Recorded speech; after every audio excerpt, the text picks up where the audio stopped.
হাই বন্ধুসকল, আজি টিকটাকৰ দ্বিতীয় যিটো এপিছ'ড সেই এপিছ'ডলৈ আপোনাক স্বাগতম জনাইছোঁ।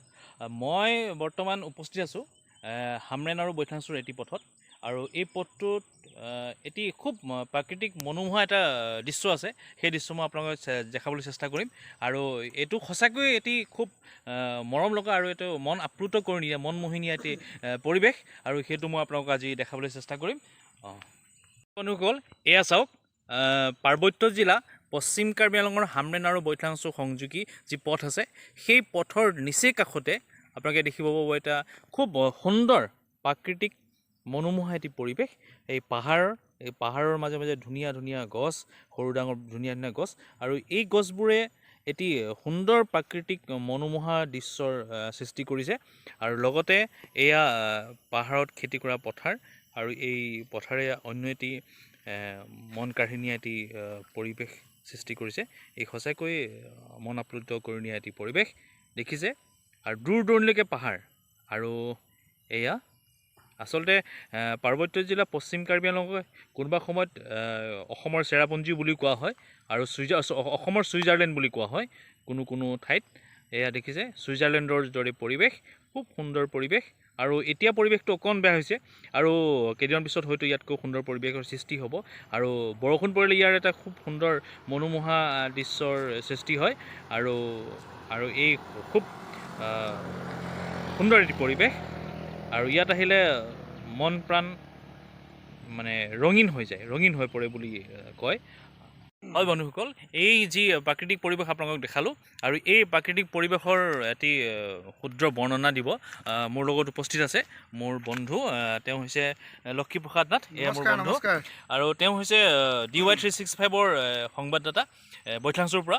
তেওঁৰ পৰা মই জানিব চেষ্টা কৰিম। আচ্ছা, এই যি পৰিৱেশ এইটো যি বৈঠাংছু আৰু হামৰেণ সংযোগী যি পথৰ কাষতে এটি খুব সুন্দৰ পৰিৱেশ, প্ৰাকৃতিক দৃশ্য আছে, কেনেকুৱা অনুভৱ হয়? হয়, খুবেই মানে মহিমামণ্ডিত স্থান হয় এই বৈঠাংছু হামৰেণ সংযোগী পথৰ কাষতে, দাঁতি কাষত ইয়াৰ যিখিনি ঢৌফুলোৱা পাহাৰ আছে, সেউজীয়া পাহাৰ, মানে এই গোটেইভাৱে সদায় মানে সেউজ হৈ থাকে, যিটো কাৰণে বিজ্ঞানীসকলে বা সকলো জ্ঞাত বৈজ্ঞলোকে কয় যে মানে চকুৰ কাৰণে সেউজীয়া বস্তু চাবলৈ লাগে। কিন্তু এই সেউজীয়া স্থান বা ইয়াৰ গছ বনৰ যিবিলাক সেউজীয়া, এইবিলাক চালে কৰিলে যথেষ্ট মনবিলাক আনন্দ আৰু চকুৰ ৰশ্মিও বৃদ্ধি পায়। কিন্তু ইয়াত চাওক, মানে পাহাৰৰ মূল কথাটো মই পাহাৰৰ পৰিৱেশটো দেখাই দিওঁ, তাৰপিছত তুমি বিশ্লেষণ কৰি থকাৰ সমান্তৰালকৈ মই পাহাৰৰ পৰিৱেশটো দেখাই দিওঁ, নহয় জানো? নিশ্চয়।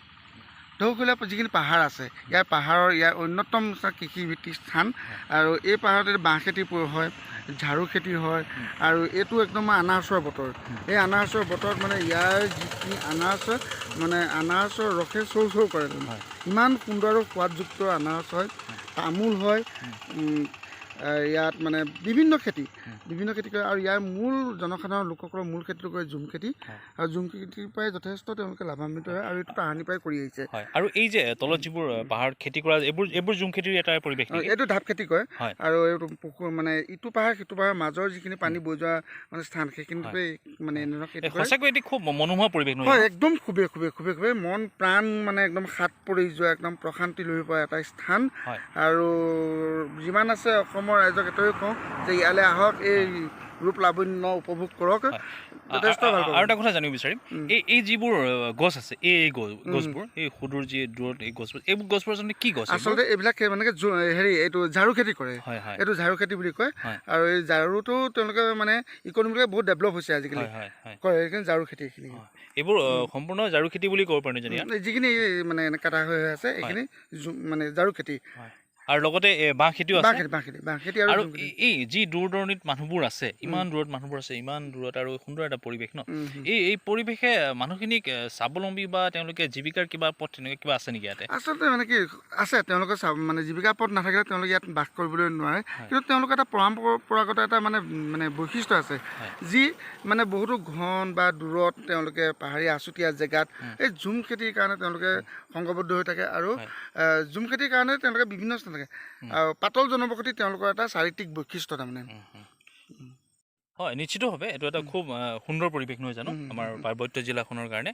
আৰু হয়, বন্ধুসকলে দেখিলে যে আমি আজি মোৰ বন্ধু তেওঁ বৰ্ণনা কৰিলে এই যি পাৰ্বত্য জিলা পশ্চিম কাৰ্বি আংলঙৰ যি এটি খুব সুন্দৰ এটি মনোমোহা প্ৰাকৃতিক পৰিৱেশৰ তেওঁ বৰ্ণনা কৰিছে আচলতে সঁচাকৈ তেওঁ যিমান বৰ্ণনা কৰিছে তাতকৈ বহুত ওপৰত মানে ইয়াৰ মনোমোহা পৰিৱেশ বৰ্ণনা আমি হয়তো ভাষাৰে কৰিব নোৱাৰিম আৰু ভাষাৰে ইয়াক আমি বিশ্লেষণ কৰি হয়তো শেষ কৰিব নোৱাৰিম সঁচাকৈ খুব এটি মনোমোহা পৰিৱেশ আপোনালোকে আহক ইয়াৰ যি প্ৰাকৃতিক দৃশ্য সেইবোৰ আপোনালোকে উপভোগ কৰক আৰু উপভোগ কৰি আপোনালোকে অনুভৱ কৰিব যে আচলতে ইয়াত আমি যিবোৰ মানুহ আছোঁ ইয়াৰ যিবোৰ স্থানীয় লোক আছে তেওঁলোকৰ মনবোৰ আপোনালোকে উপভোগ মানে বুজাবলৈ চেষ্টা কৰক তেওঁলোক সঁচাকৈয়ে অন্তৰ কোমল মানুহ আৰু তেওঁলোকৰ যি অন্তৰবোৰ সঁচাকৈয়ে খুব ছফ্ট নহয় জানো কোমল তেওঁলোক যথেষ্ট মানে চিধা চিধা মানুহ তেওঁলোকে কোনো ধৰণৰ বেয়া কথা বুজি নাপায় তেওঁলোকে কোনো ধৰণৰ বেকাবেকি কথা বুজি নাপায় তেওঁলোকে মাথো খেতি কৰিব লাগে তেওঁলোকৰ দৈনন্দিন কামখিনি তেওঁলোকে জীৱন যাপন কৰি সেইটো হৈছে তেওঁলোকৰ পৰিৱেশ আপোনালোকে আহক বন্ধুসকল আহক আহি পেলাই আপোনালোকে ইয়াতে উপভোগ কৰা আৰু কিবা ক'ব আৰু কম মই এটাই অনুৰোধ কৰিম এতিয়া কৰোণাৰ সময় ক'ভিডৰ সময় এতিয়া এই সময়খিনিত আমাৰ এই গোটেই যিখিনি পাৰ্শ্বৱৰ্তী এৰিয়া আছে আমাৰ যথেষ্ট মানে মুক্ত ফ্ৰেছ মানে বায়ু বুলি কয় বিশুদ্ধ বায়ু আমি সেৱন কৰি আছোঁ কিন্তু কোনোবোৰ বন্ধুৱে আমাক যে প্ৰশ্ন নকৰে যে আমাৰ মুখত কিয় মাস্ক নাই কিন্তু ইয়াত কৰোণা নাই কিন্তু আৰু নিশ্চয় এইটো খুব এইটো আমি তুমি খুব ভাল কথা এটা কৈছা যে আচলতে ইয়াত এই মুক্ত পৰিৱেশ হোৱাৰ কাৰণে মুক্ত বতাহ থকাৰ কাৰণে পাৰ্বত্য জিলা পশ্চিম কাৰ্বি আংলঙত সৰ্বনিম্ন ক'ভিড সংক্ৰমণ এই পাৰ্বত্য জিলা পশ্চিম কাৰ্বি আংলঙত প্ৰতিটো দিনত খুব সম্ভৱ আজিৰ তাৰিখত মই দেখিছোঁ মানে 10 গৰাকী বা 15 গৰাকী মেক্সিমাম সেইটো আমি দেখা পোৱা গৈছোঁ আৰু কোনোবা সময়ত হয়তো সৰ্বনিম্ন হয় 5 গৰাকীলৈকে ইয়াৰ সংক্ৰমণ দেখা পোৱা যায় আৰু ইয়াৰ কাৰণটো হৈছে যে এইটোৱে যে ইয়াত সৰ্বনিম্ন হোৱাৰ কাৰণটো হৈছে যিটো পৰিৱেশ আৰু বিশুদ্ধ বতাহ বিশুদ্ধ বায়ু সেইটো কাৰণে ইয়াত এটা ক'ভিড সংক্ৰমণ কম বুলি আৰু স্বাস্থ্য পাতি মানে যিবিলাক জনবসতি আছে বা জনসাধাৰণ আছে স্বাস্থ্য পাতি উন্নত সেইটো কাৰণে যে বিশুদ্ধ বায়ু পায় আৰু সংখ্যাগত চালে গম পাব যে পশ্চিম কাৰ্বি আংলং জিলাত এতিয়ালৈকে 15জনো মৃত্যু হোৱা নাই ক'ভিডত এইটো কিন্তু সঁচা কথা গতিকে মই এটা অনুৰোধ কৰোঁ কোনো ব্যক্তি বা বন্ধুৱে যে আমাক আপত্তি নদৰ্শাওক যে মাস্ক কিয় নাই আমি ক'ভিডক বিৰোধী কৰিবলৈ যোৱা নাই ইয়াৰ মানে বিভিন্ন এৰিয়াটো আমাৰ পৰিৱেশটোৰ ওপৰত ডিমাণ্ড কৰে বা এইটো হৈ আহিছে কৰোণা কিন্তু আমাৰ ইয়াত নাই এইখিনি মই এটা কথা মনত পৰি গ'ল যে মোৰ বন্ধুৱে ক'লে যে লক্ষীয়ে ক'লে যে ইয়াতে মানুহৰ মানে চেহেৰা পাতিবোৰ যথেষ্ট ধুনীয়া হয় তাৰে প্ৰমাণ মোৰ বন্ধু মানে একদম মানে খুব একদম ফুটি থকা একদম পৰিস্ফুট এখনি মুখ গতিকে সঁচাকৈ পতিয়ন নাযাব দেই মোতকৈ কিন্তু নিতুপল চেহেৰা তেওঁৰহে আছে নহয় আচলতে এইটো সঁচা কথা যে ইয়াতে এটা খুব ভাল পৰিৱেশ আছে আৰু বিশুদ্ধ বায়ু আমি সেৱন কৰিবলৈ সক্ষম হৈছোঁ এইটো আমাৰ কাৰণে সৌভাগ্যৰ কথা যে আমি বিশুদ্ধ বায়ু সেৱন কৰিব পাৰিছোঁ আপোনালোকেও আহক বন্ধুসকল ইয়াতে পাৰ্বত্য জিলা পশ্চিম কাৰ্বি আংলঙৰ যি মনোমোহা দৃশ্য আপোনালোকে উপভোগ কৰিব আহক